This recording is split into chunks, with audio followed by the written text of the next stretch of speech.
back to Bourbon Barrel Talk. This is Scott Minton, and I am chilling like a villain with my homeboy, Old faux fanboy in the house, Mr. Joshy. What's up?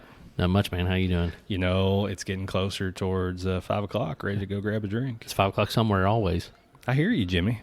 All right, man. Hey, I just noticed that, today when we got together, when we were going to cover our second kind of episode based on OFO Fanboy's fun days at the distillery, that you invited me to come out to Maker 13. Yeah, good place. Got a conference room here we're sitting in. Sometimes I know it's hard to find a good place to go and record. If only they would let us drink bourbon in here. This place would be perfect. You don't have to drink all day, Scott. You can't drink all day if you don't start in the morning. Yeah, but this is in the afternoon, so we're not worried about that. If you were going to drink all day, you missed it this morning. That's true. You'll have to make up for more later. Got up at 6:30, went and did my workout, then went to work, and now I'm here. I hear you. So today we're going to talk about two of the distilleries we stopped by, being Angel's Envy, and the other being Old Faux Fanboy's favorite, which is Old Forester. Right. So this was kind of a pretty fun day. We hit up Angel's Envy first. Yep. Went to Angel's Envy, and unique takeaway before I forget. I didn't realize that I think it's Wes Henderson, who was the master distiller. Yep. Worked at Brown-Forman for many years. Yep. And then they told me the mash bill that was on Angel's Envy bourbon, and then it clicked for me that it's the same mash bill, I believe, that Old Forester uses, which is what Brown-Forman uses. Right. Which is 72, 18, 10. Yep. 72 corn, 18 rye, 10 barley. That is correct. So that kind of clicked with me. It took me a while to figure that out, and I don't know why I had never associated the two. Maybe it's because Angel's Envy does a lot of finishing, but I think that's the big difference right there, is that most of Angel's Envy's products are finished products.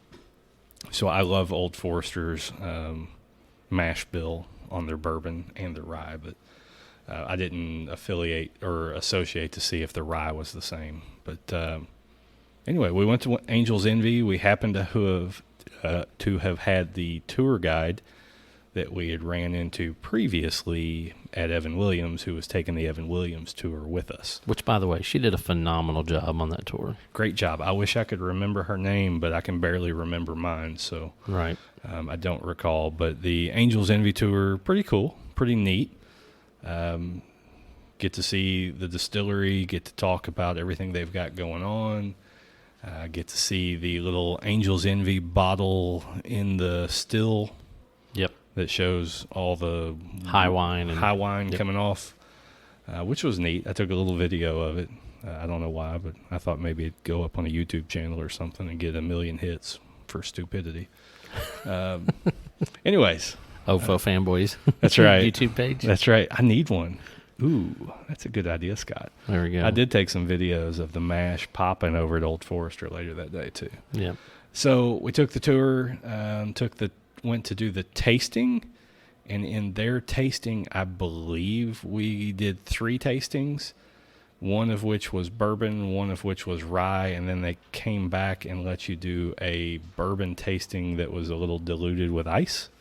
Yes. So yeah, Is that right? You get the bourbon finished in the port cherry cask, and then they gave us that also on ice, and then they let us do the rum finished. The rye finished in the rum cask. And they had 2 different kinds of chocolates that you got to do your tasting with. The white chocolate, the little angel wings, I think they paired that with the rye. Paired it with the rye, and then the other, was it just chocolate? It was some milk chocolate? It was dark chocolate orange, if I remember correctly. And it was made especially for them. And this was chocolate that was made at Art Eatables, yep, if I recall correctly. Yep.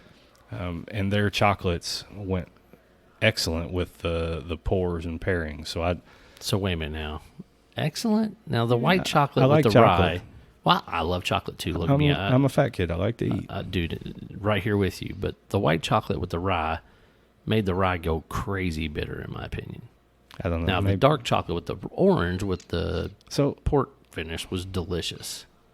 It could be that, or it could be that before we actually went to Angel's Envy, we stopped at Old Carter Whiskey to go see Mark and Sherry. It could have been that, yes, and your buddy Scott hooked up hey, the afternoon. Hey, Josh, let's go sit down with the Carters in their little social club area that they have on their first floor. And Mark and Sherry pull out these 128, 135 proof whiskeys, which were phenomenal. And we sat and, had a few drinks with them and then went to Angel's Envy. So yes. That could have had something to do with your palate being a little... My palate was great. Okay, whatever. It was the chocolate's fault. We'll say it's the chocolate's fault, Scott. Anyways, I liked the chocolate. I thought the orange chocolate went very well with the bourbon. And I just thought the white chocolate Angel's Envy wings were really good chocolate. Yep. Oh, the chocolate was great. I just don't know that the white chocolate married with the rye, with that rum finish very well.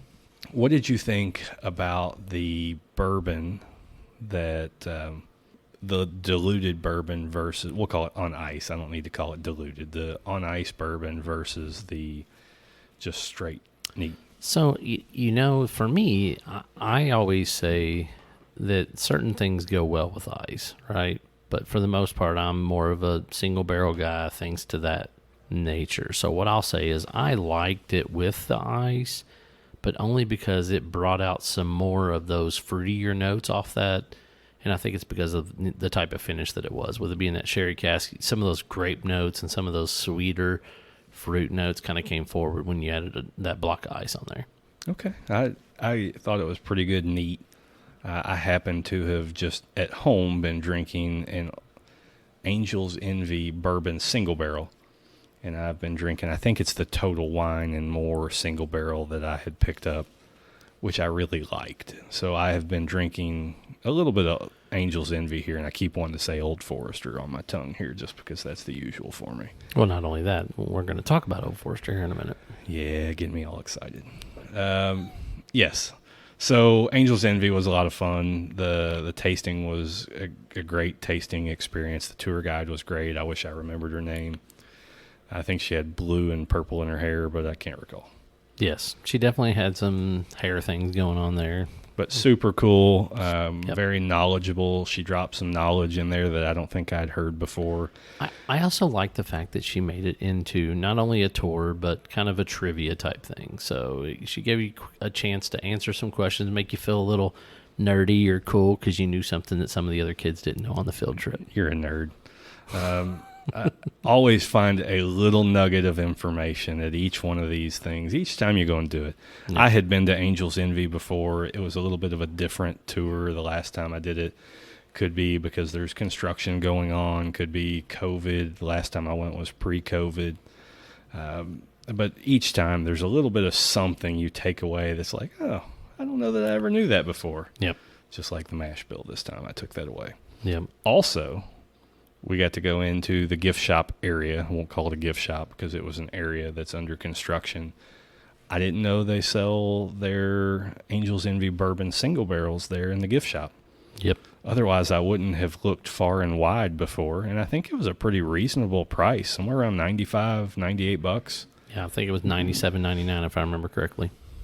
I didn't buy one because I still had one at home I was drinking on, but nice stuff. And I did. If I would have known I could have got a single barrel in the gift shop, I probably wouldn't have searched hard for one at Total Wine. Long and hard. Yeah, just what you said. Yeah. So after that, we got some food. Yep. Went to Against the Grain there at Slugger Field. Yep. Had some barbecue wings, some chicken wings, some dry rub wings. I think I got some burgoo, which was interesting. Yeah, no, never a good idea. Probably not. Or rarely a good idea, let's put it that way. Everything that's on the palate. And then after that, we went to Old Forester. Yep. And, obviously Old Forester was a unique experience that I'd set up. And I don't think I told you about it until after it was all done. But I had worked out a private tour. I just booked it online, but then followed up to have a private, unique tour. And we took a group of 8. And that was the only place there was a group of 8 of us at. But we went to Old Forester, took the tour, and we had a variety of people in the group. Some that had been. Some that hadn't. Some that had been 5 times, which was probably me. Yep. but always a little bit of something different. Tyler did our tour. Yep. You and I know Tyler very well at this point, as he sat down and did 12 days of Old Foe with us year and a half ago. Yep. And he was able to geek it out a little bit for us. Like, he dove in a little deeper than probably your average tour guide does there, which I found interesting. And I know one of the guys in the group was like, I just wanted to walk through the thing. But we had a great experience, and Tyler, phenomenal tour, phenomenal knowledge, and he dropped a lot of it on us there. Yep. Then we went and did the tasting, and the tasting included the Whiskey Row series, and it's always nice to walk through the Whiskey Row series with an expert on it. It really is, because for one, they give you a little bit of hindsight as far as what makes each one of those blends a little bit different, but also they have little tricks of the trade that, you drink this one and then you go back and smell this one, or you smell this one and then you go back and smell that one. And then just maple syrup. Yeah, exactly. And you get something different, when you get those notes, and it definitely makes it more interesting when you have somebody that really, really understands the product that they're selling. So I had a great experience, and, we were there having fun with a group of us together. Love Old Forester, love the tastings. We also got to have a little treat while we were doing the tasting. Mm-hmm. It's a little extra just because we're a little extra. Yep. You're extra for sure. Hey, I said we're a little extra. We got to try something that was in a bottle behind the shelf, or under the shelf, that was something I don't think I've ever tried before, which was uncut, unfiltered rye whiskey with a few chunks of char floating around in it. Yep. So I have had the pleasure of having that once before, but only because I know somebody that works in the production team. And Don't say that. You're going to get him in trouble. I'm not saying his name. I'm just saying I know somebody that works in production. Anyway, long story short, I have had a few of those weird uncut, unfiltered, everything from the 150ths to birthday bourbon, which, by the way, an uncut, unfiltered birthday bourbon is something special. Yeah, this was rye. Yep. And not everyone in the room, I think, was prepared for what we were about to have. I want to say it was 100 and... It had to be north of 125, probably 128, 129. 128 is what I recalled, so somewhere around 128 proof. I don't think everyone was ready for 128 proof, but man, it was really good. It was delicious. What I could see was, and this is my favorite, was AC was straight up like grinning from ear to ear. For one, he loves rye. Yep. And then B, it was really damn good. It was really good. So the only thing that didn't quite go exactly the way I would have expected was hitting that uncut, unfiltered 128 proof, and then coming back for the Old Foe 90 proof single barrel. Yep. That was the This Is 40 bottle that, celebration of 40 years. So for me, at least, my 40th birthday. But I think it was the 40th pick of the certain liquor store that picked that. That's one. correct. I was being a tater. I think I bought it when I was 38, held on to it, and it says, this is 40. That'll be a great bottle to crack when I turn 40. I really can't believe you held on to it for 2 years. Well, if you've seen the bunker, you know that there's enough 90 proof single barrels that I don't have to open them all right now. No, I get that. Now, I will say also what I found to be fun about the Old Forester trip was we got to go in the private tasting room, which is right outside of Jackie Zykan's office. Neat place. Yep. Which actually used to be, I think he said, George Brown's old office. Yeah, and they got pictures that show the windows and here's what it is and so on. Yep. So, always a great trip to Old Forester. Always a great time when you get to interact with Tyler. Yep, 100%. So Angel's Envy, Old Forester, and Mark and Sherry Carter that day. We had a great time. Drank a lot of high proof. When you start thinking about sitting down with the Carters and then the uncut, unfiltered, we had a pretty good amount of high proof whiskey. Some President's Choice was in there, I think. Oh, there was. I forgot all about it. Yep. Yeah, so there was a President's Choice barrel number 5. Yep. I forgot all about it, Scott. So I was so giddy at the uncut, unfiltered rye, I forgot about President's Choice. Yep. So we had lots of nice little neat different treats, things we were able to do. When you book a private tasting like that, you can try all kinds of neat little things that they don't necessarily always have out and about. So, well, okay, so I will say the one nice thing about it was we booked enough spots to make it private. And so our entire group was us. We didn't have anybody else. Not that, having strangers in a room with you is bad, but it was just our private group. So we were, free to be us, which was good. Strangers in the room. That's Strangers in the Night, right? Yeah, you're extra. Man, why you gotta call somebody extra? That's a good question. That's just mean. Anyways, Angels Envy. Did you like Angels? I did. I enjoyed it. I thought it was good. I love going into a still room, things like that. I wish we could have toured a little bit more, or had they let us look into the mash bills, things like that. And I know some places are doing some COVID precautions, things to that nature, but it's cool being in the what I'd call like the bird's eye view, because you're on that second tier floor and you can see down inside the actual production area, and I think there was a ton of glass and things like that. But it was super, super nice. Also, I didn't realize how small of a brand Old Forester was, because we've been such big fans of it that, like, I think he said that in 3 days they do as much at Jack Daniels as Old Forester does for like a year.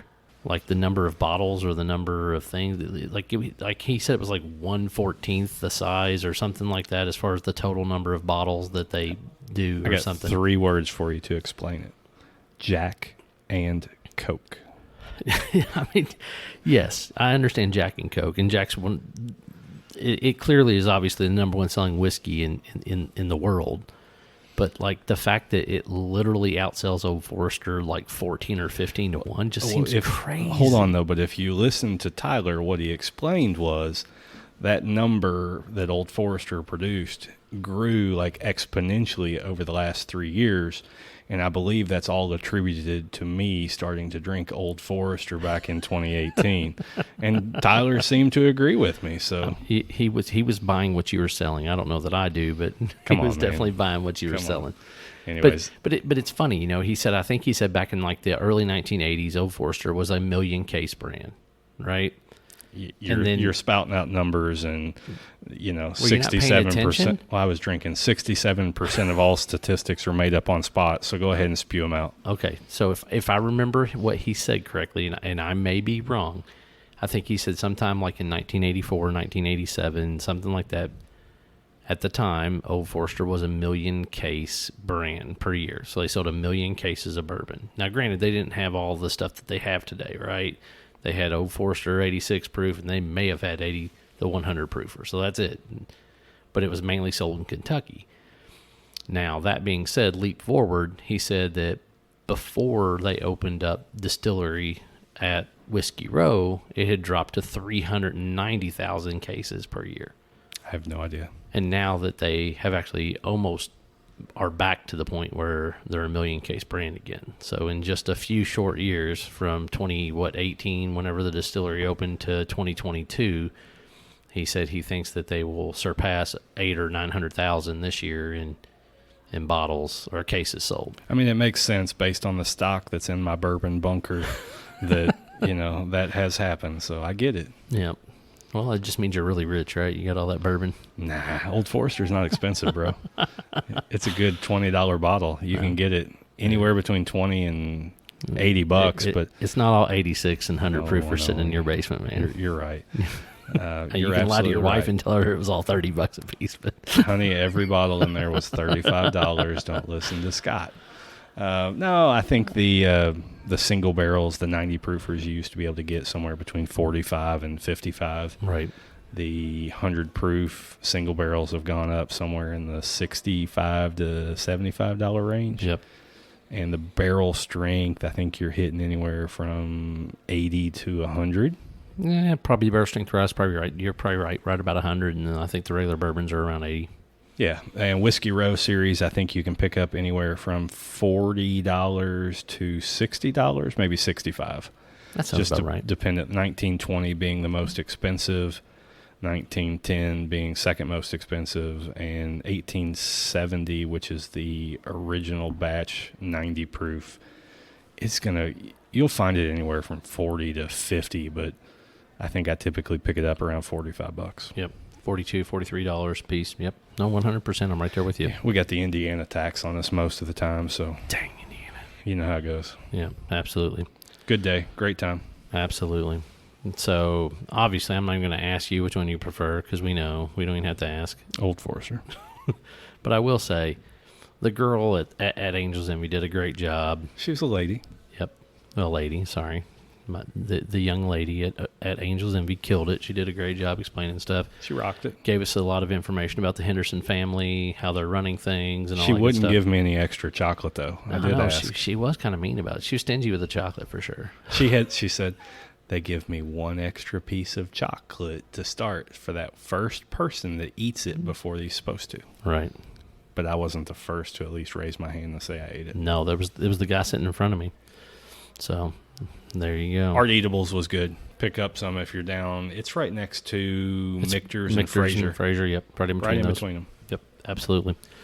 So I think that's pretty much it for this. You know, we had a couple of good, fun distillery tours, and we had a special surprise that we were able to sit down with the Carters and drink some fun stuff and walk through their showroom. And I mean, was that not something else? The showroom, like It was the very octagon room with all the tin ceilings, Nice leather chairs. nice leather chairs, the big like rug and everything else. I need some of that for the bourbon bunker. Yep, that and you need the big bear thing that went over top of the one leather chair. I think that would look good on you, man. Definitely. The big bear quilt. Definitely. Let's go. Peace. So if you want to find, man, he's like, let's get out of here. If you want to find Bourbon Barrel Talk, you can find us on Instagram, Twitter, Facebook, all those good things. Make sure you hit the subscribe button. If you want to send us a question, you can do it through Instant Messenger on Instagram or Facebook. You can also email us at bourbonbarreltalk@gmail.com. This is Scott, Novo Fanboy, signing off. Peace. See ya.